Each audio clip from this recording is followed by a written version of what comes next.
Du hast die irrsinnig gefragt, ob sie mitkommen möchte. Du hättest mich doch sofort verraten.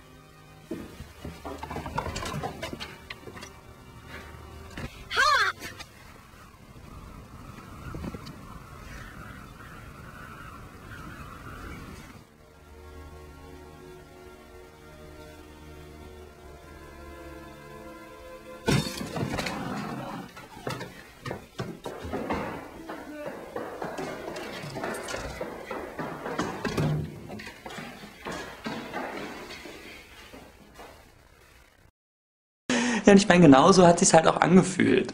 So. Ich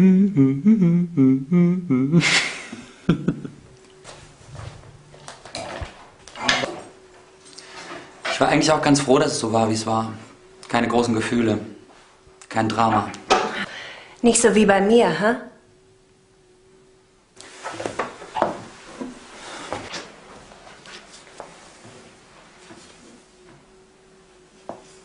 Remy, was soll denn das jetzt? Du nimmst halt alles immer ziemlich ernst.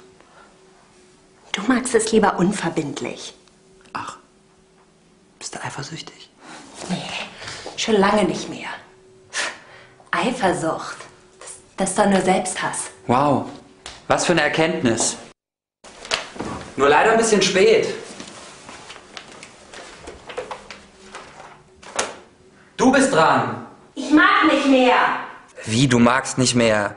Hey, das war der Deal, komm. Lass mich. Ich kann nicht. Sag mal, kenne ich ihn? Den. Wie machst du das? Was? Dass du immer alles über mich weißt, ist furchtbar.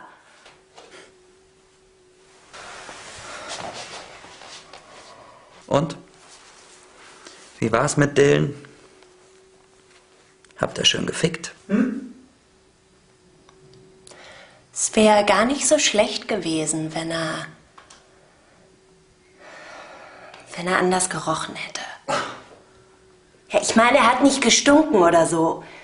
Ich mochte nur einfach seinen Geruch nicht. Hättest ihm vielleicht ein bisschen was von meinem Aftershave abgeben sollen.